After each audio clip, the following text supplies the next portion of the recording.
There's a certain level of elevation that's going to require you to abstain further from instant gratification. Instant gratification, the things that make you feel good right away. And oftentimes, instant gratification comes from something that's probably not that good for you. It could be some sort of addiction, drugs, alcohol, sex, um, consuming television or screen time. Those things are instant gratification. In this particular case, we're going to be talking about sugar. I'm going to talk about the sugar.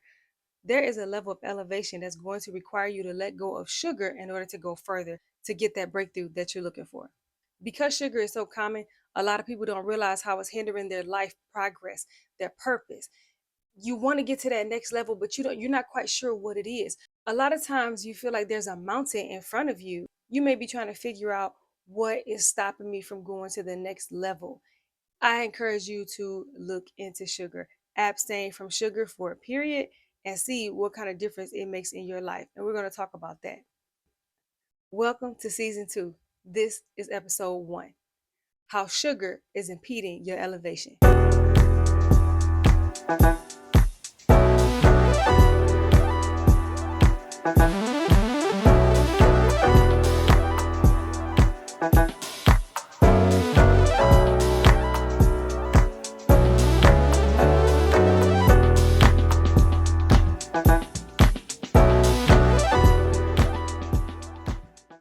How can sugar impede your elevation? The first thought that you might have about sugar consumption impeding your life, you might begin to think about how a lot of people are successful and they consume sugar or they may eat whatever it is that they want. However, I'm here to let you know that we are in a different time. This is a different era. Things will never be the same again. And here's what I mean. Follow me. It's a unique time in history, okay?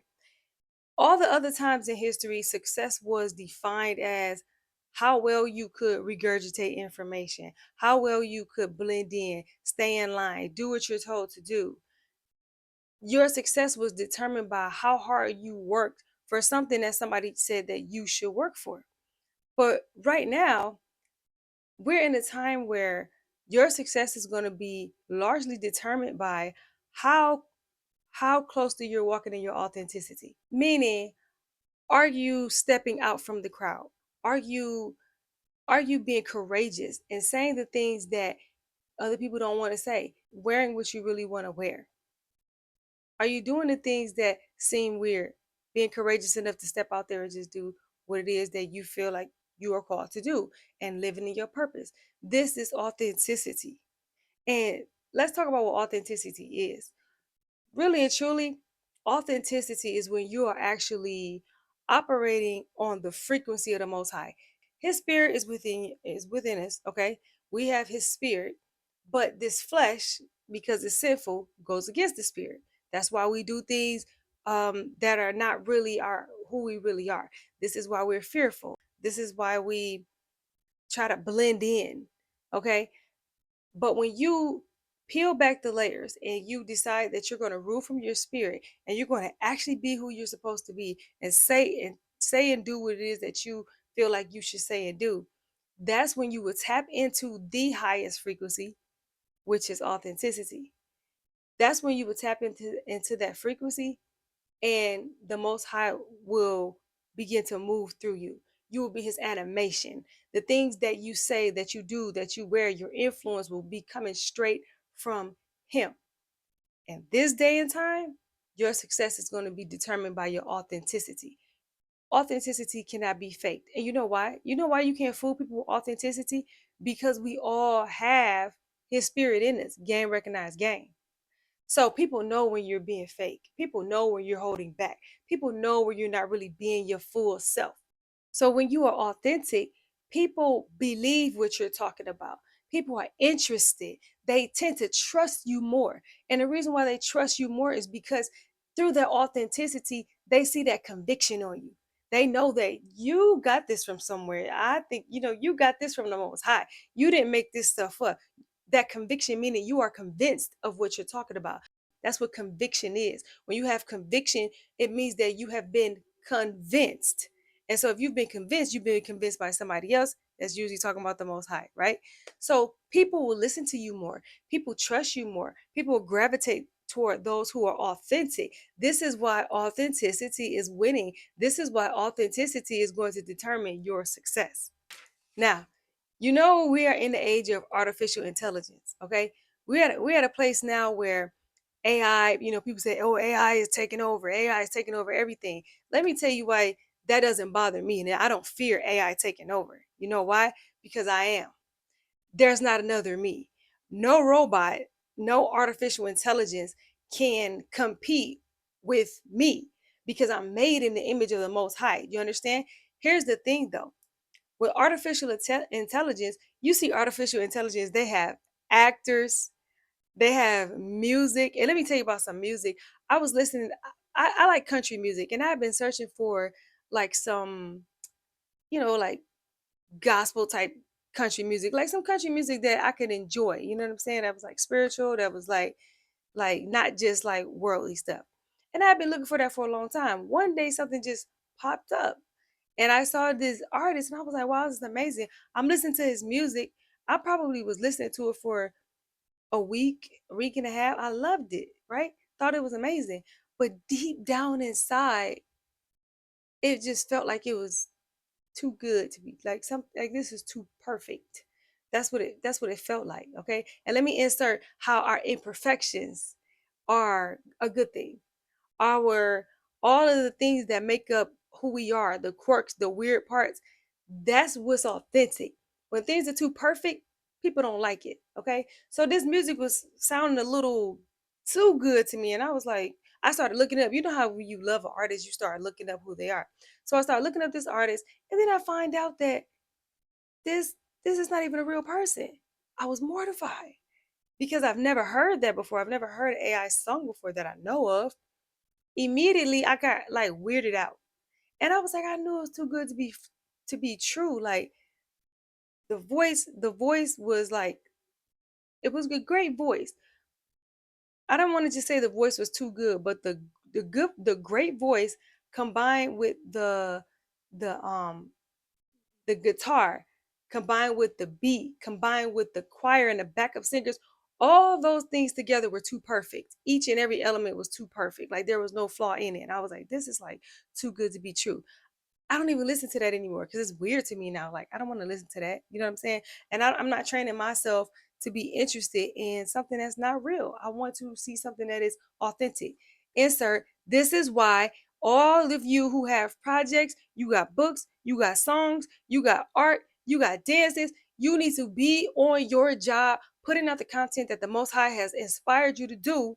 Because if you don't, you have some bot out there that's going to try to do what you're doing and fool other people who don't recognize authenticity, or those who are just settling for something that's not real because you didn't do your job. Okay. Like I said, the age of artificial intelligence can only take over those who are not doing what they're called to do. So if whatever your purpose is, whoever you are, if you're not operating in your gifts, if you're not operating in your purpose, then guess what? There's going to be some type of entity out there that's going to do what you're supposed to be doing. It will never be quite like what you're supposed to do because you've been appointed by the creator. But something is going to pick it up. So if we are being who we're supposed to be, you're being who you're supposed to be. You're saying what you're supposed to say with all of your imperfections, with whatever's wrong. Your face is crooked. You got a lisp. Your hair don't look right. You feel like you need to gain weight. You feel like you need to lose weight. You feel like you don't know what you're talking about. You feel like people not listening to you. You feel like you don't have the right equipment. Whatever it is, we need that. The world needs those imperfections. That's how we know it's real. The ones who should be concerned about AI taking over is the weak, the ones who want to be comforted, the ones who want to be soothed, the ones who are walking in pride. And by walking in pride, I'm talking about you trying to control how you're being seen. Pride is not always arrogance. Pride is not always puffed up. Sometimes pride looks shy and timid and just like, oh, not yet, because I just want to do this. I don't know if I, that's pride. You know why? Because you're trying to control how people see you. You are not God. Those who accept the painful and difficult task of elevation is going to require you to have self denial, risk taking, and courage, a whole lot of courage. But the end result is the embodiment of identity. And this is where your full power lies. This is where there's no competition. Getting to the place where you are walking consistently in your identity. Getting here requires that you destroy your appetite to be soothed, to be menially rewarded, and to be comforted. The desperate need for immediate satisfaction is a energy leak in your propulsion to purpose. Now let's talk about that sugar addiction.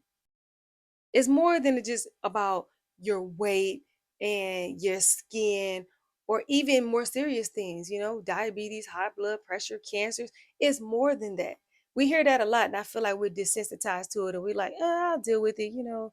I just keep eating the sugar, and if my skin break out, then I'll just put something on it. And if I hopefully I won't get cancer, but if I do, maybe I just get treatment. I feel like people have been desensitized to the health risks behind sugar consumption.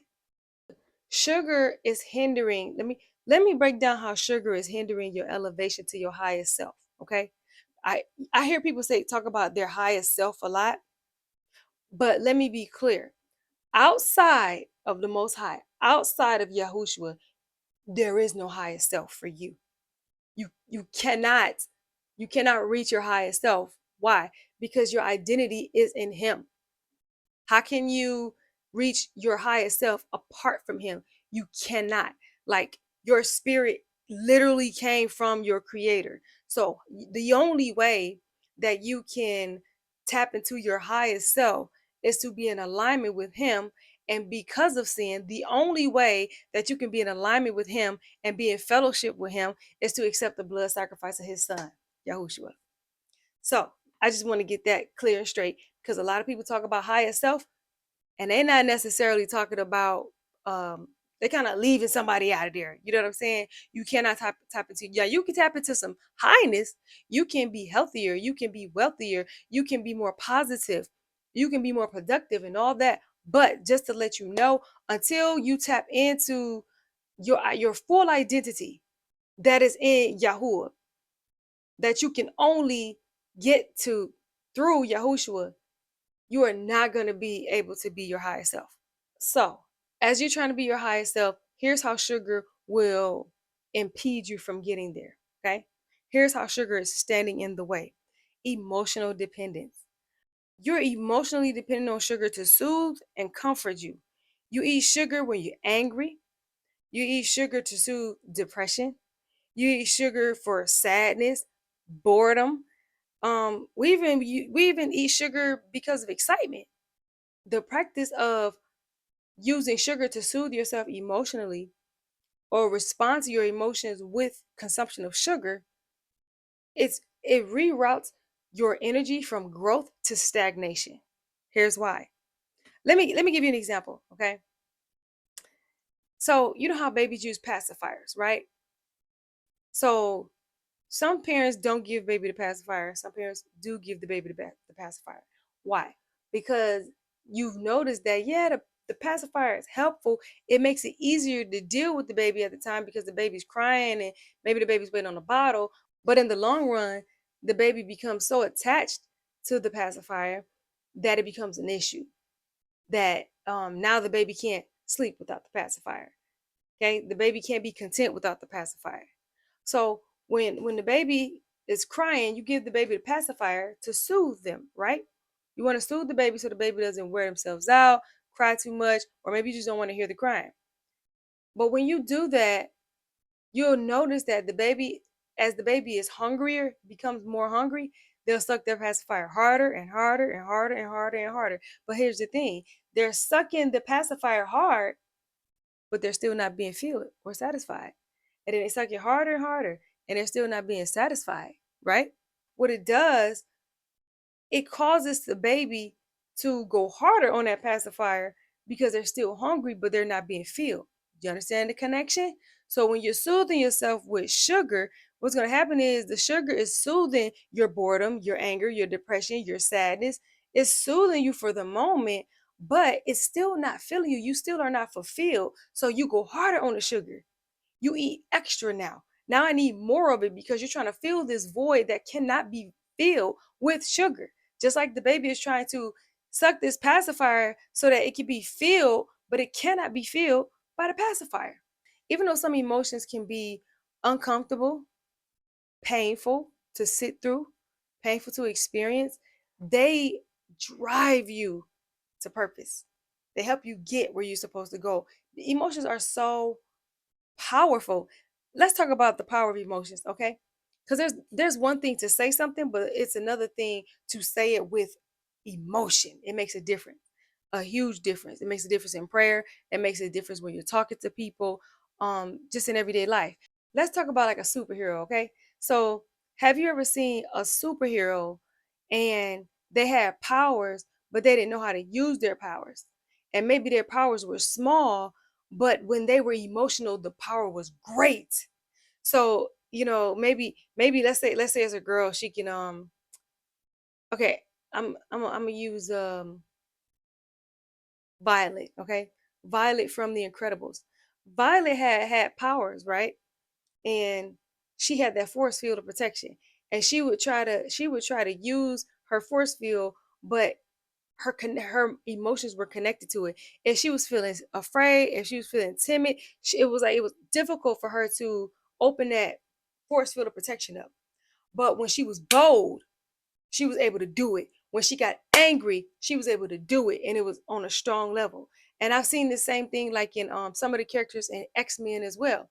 So some of those characters is like they had these strong powers, but they didn't really know how to use it.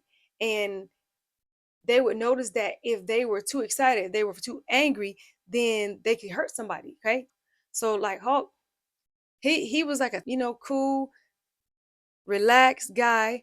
But when he became angry, he turned his when his heartbeat, when his heartbeat went above a certain level, when he became angry, then Hulk could hurt somebody. It would trigger something in him, right? So this is, as you can see, these superhero examples that I give you, it shows you how your emotions propel you to something. Your emotions are powerful, okay?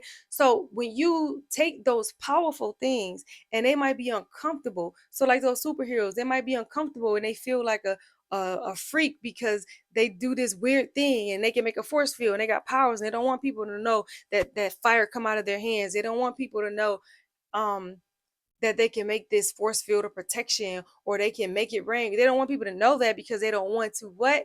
They don't want to stand out. They want to just stay in the crowd, right? But when those emotions stop being soothed and you stop trying to hide and you stop trying to avoid the feelings that you don't want to feel, then you can use those emotions to propel you to power and purpose. So the uncomfortable emotions are the best fuel for your projects and your purpose. But what we're doing is we're eating sugar, we're consuming sugar. And then instead of that energy going towards you finishing that book, opening that business, writing that song, doing that dance choreography, instead of your energy going towards that, now your energy is going towards trying to filter your blood and get all the sugar out of your now your now your energy is going towards trying to get all this sugar out your blood because you wanted that iced coffee, because you needed that bowl of cereal at 10 o'clock at night. So the energy was wasted. The energy was there. Like whatever the Most High has you to do, every idea that you have, coupled with instruction, will always come provision. Okay. Every idea that you have, you will always have the provision for it. But the problem is we squander it. We use it on something else. So you had the energy, you had the vision, and you were given the vision and you had the energy to drive across the country and preach a message, or drive across the country and make some type of show that people are going to watch, some content, something that people enjoy, something to teach people. You had the energy for that, but you're using the energy to process all the sugar that you eat.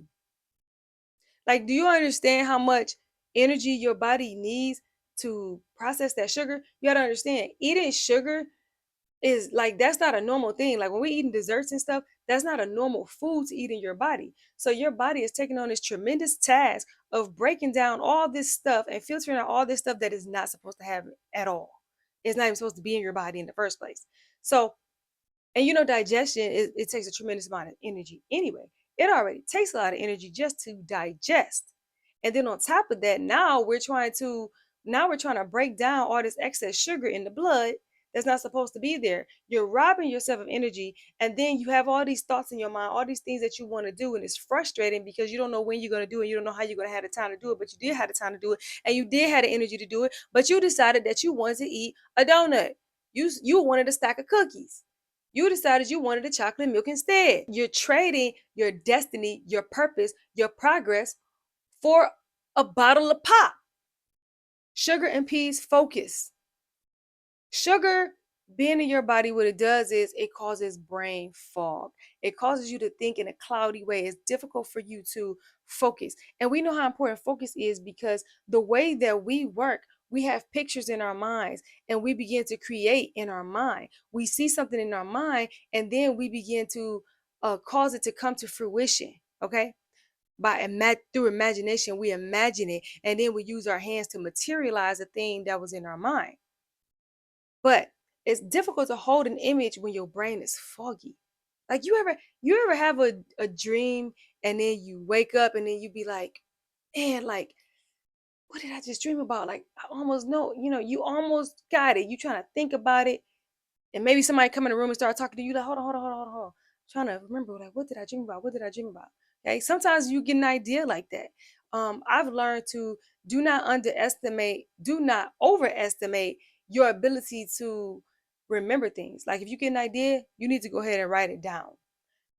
Because you could get a divine idea and literally forget it an hour later, like, man, what was I thinking about? You don't want to do that. So focus is very, very, very important. But here's how sugar makes your brain foggy. Um, Sugar feeds pathogens in your body. Okay, sugar is feeding things in your body that you don't want to overgrow. We want to keep things in balance. They have a purpose, but they're not supposed to overgrow. So we want to feed the bacteria and we want to feed the living beings in our body that are beneficial, that are helping us thrive. We do not want to feed those things that are slowing us down. So for sugar, the bacteria, the the the the bacteria, the yeast, certain things you don't want to grow too much, and sugar is going to cause that to grow too much. Okay, especially yeast, bacteria too. But I want to talk about yeast for a second, so I want to give you an example. The way that yeast works, like if you want to make some bread, wine making, beer making, any of these things, this is the way that yeast works. So you have this single cell organism and it needs sugar. So it feeds off the sugar. It eats the sugar, and as a byproduct, it produces alcohol. So technically, what the yeast is doing is like eating sugar and then it'll burp. Okay, just to make it simple, it'll burp. So imagine this yeast, it eats sugar and then it burps. But when it burps, what's coming out is alcohol.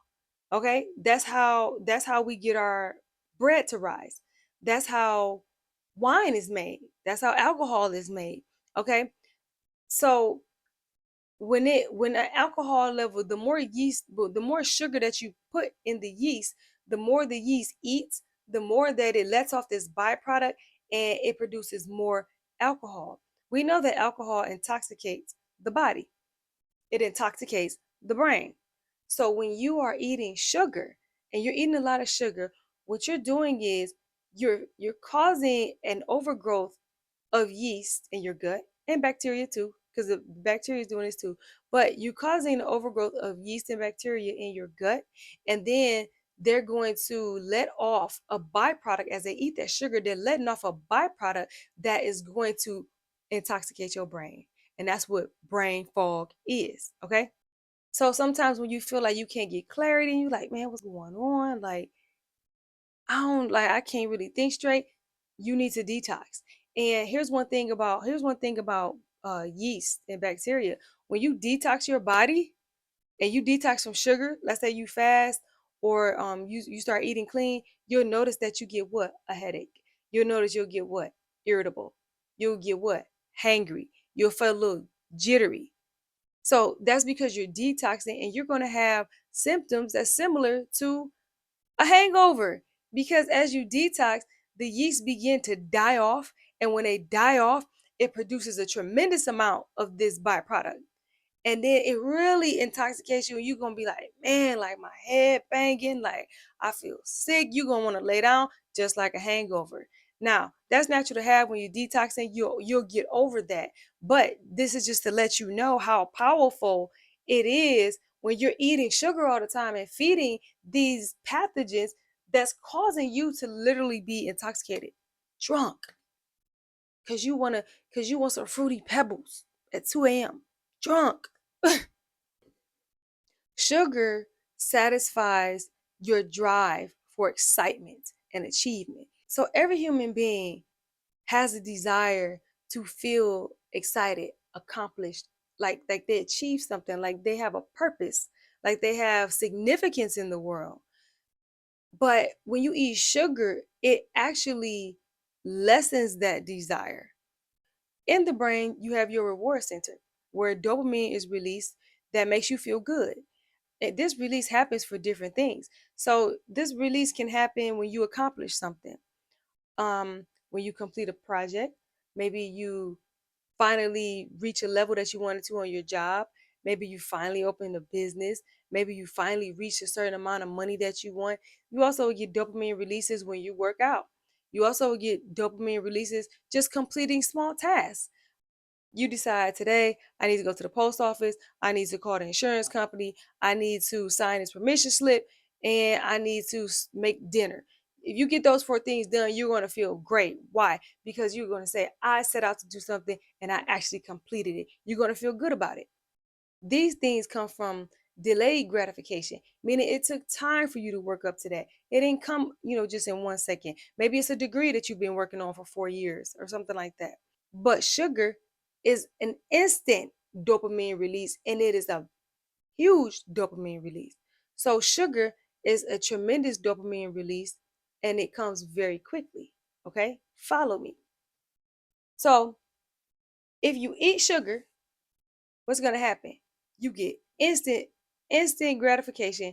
And just like when you see little kids, they eat something sweet, what they do? Start jumping up down. They be so happy, right? Instant, instant. As soon as you put it on your tongue, it's in your blood already. So this feels good. This is a huge dopamine release. But then you have these other things like going to the gym, working on a project, furthering your education, building a business, prayer, all these things that you will get a dopamine release from. These things give you a smaller amount of dopamine, and it takes longer to get there. You have to work on it. It takes some effort. It takes some energy. It's not as easy. Okay? Do you understand what I'm saying? So, if you're eating sugar here, which is what? Dopamine release, fast, hard. And then over here are the things that you actually should be doing, the things that are connected to your purpose, the things that are connected to building your family, building yourself up, building your community, being who the Most High wants you to be. These things have a slower dopamine release. It takes longer to get it, and you're not getting as much. But over here, you're eating the sugar. Which one does your brain want? Your brain just wants the dopamine. Your brain don't care nothing about how I get it. Okay, this is the flesh. Remember, this bodysuit, this mug is a runaway. Okay, this mug is rogue. The bodysuit has gone rogue. So the bodysuit doesn't care where the dopamine release is coming from. It just want what it want. So obviously, for obvious reasons, of course, the body is going to choose the the larger and fastest release over the one that is smaller and takes longer. So let's bring it home. Let's bring it home. This is the clincher of it all. If you're trying to elevate, you are trying to elevate in purpose, you're trying to elevate and be who the Most High called you to be. It's a difficult road to do that. You are doing all the things that you're supposed to be doing, but as you eat sugar, you're tearing down all your progress because you're training yourself to prefer instant gratification, quick and large dopamine fixes over the ones that take longer. And when you do that, it's harder to go to the gym. It's harder to work on a project. It's harder to stay in prayer. It's harder to meditate. It's harder to wake up early. It's harder to do all these things that you're supposed to do because you are feeding yourself. You are teaching your brain, training your brain to get the one that's cheapest and biggest. Okay? So check this out. Check this out. You want your children to eat healthy, right? So okay, imagine you like, okay, I want to give my children healthy foods. I want you all to drink water and healthy fresh pressed fruit juice. I want you to eat whole foods. I want you to have plenty of vegetables. I want you to eat things that are good for you, right? But then on the other hand, they go up a family member's house and they're giving them some fast food. They giving them some McDonald's. They're giving them some Wendy's. They're giving them some Burger King. So now your child is developing an appetite for something that it has bigger flavor. Okay, the flavor is more intense, and the way that it satisfies them is more intense, and maybe the portion size is even larger. So they're being trained to eat this thing that's bigger, faster release, richer, but you want them to eat the thing that's actually good for them. This over here might be richer, might taste better to them, but it's going to destroy their bodies. You're trying to train them to eat something where the flavor might not be as intense, but it's better for them. You're trying to train them to desire that and to prefer that. Do you understand? So imagine trying to get your children to eat healthy, but then on the back end, they going over somebody's house every week or wherever, going to school, going to camp, wherever, and they feeding them something that's giving them an appetite of destruction. If you want to break through, you trying to figure out, man, what can I do to go higher? I'm praying, I'm fasting, I'm getting up early, I'm working out, like I'm reading my Bible, I'm working on these projects, I'm writing, but something is hard. Like I don't know. It's like I need a release somewhere. Sometimes it's the sugar. Okay? It's probably the sugar. And when you cut that sugar out, your mind is going to be sober. Your focus is going to come back. Your clarity is going to be amazing. And what's going to happen is you're going to train your brain to no longer depend on things that are instantly gratifying. You're going to train your brain to go for the harder stuff that's delayed gratification. Those things that are better for your soul, better for your future, better for your body, better for your purpose. This is what you want to do. So if you want to elevate, cut that sugar out. Sugar is impeding your elevation. Sugar is impeding your elevation. Repent of eating the sugar. Repent of the addiction. I don't care how common it is. I don't care who's eating it. I don't care where it is. It's in your office. It's at work. It's at school. It's at your family's house. It's in the store. Everywhere you go, somebody want to give you a cookie, a donut. Somebody want to give you some jelly croissant or something, some Danish. All that stuff is impeding your progress. You can't be regular. This is a different time. This is a different day. If you want to elevate, you want to be successful in this time, this is not 10 years ago. This is not 20 years ago. At this time, right now, if you want to elevate, if you want to be successful, if you want to be mighty and powerful in the earth, you're going to have to let go of the things that everybody else is doing. You can't do what everybody else is doing. You can't be who everybody else is. So that's the message that I have for you all tonight about how sugar is impeding your elevation. Really think about this, get this in your spirit, pray about it. You know what I'm saying? Ask the Most High to help you with this thing. If you need help with getting off sugar, if you need to be walked with, I have a program that I made, a 30-day program that I made. It's all virtual. When you purchase it, you can start it when you're ready to start it. You can do it however many times you want to do it, because you might need to go back and do it again. You'll own the program. But this program I made is 30 days of me walking you through all the things that you need to deal with concerning breaking sugar addiction from a mental, physical, spiritual, emotional perspective, uncovering the things that are deep down on the inside and breaking it up from the root so you're no longer going back and forth, okay? And this program, you can find other people in it, you can see other people in it, you can interact with them, you can leave messages for those who are coming and see what other people who are already in the program, what they wrote about it. So this is a program where you can get the help that you need. You can go to jointhatplantlife.com and you can register for the Kick Sugar Reset. Thank you for listening tonight. My name is Katila Usuri. I'm a distributor of wisdom from Yahuwah. I speak it, I write it, and I model it. Y'all have a good night.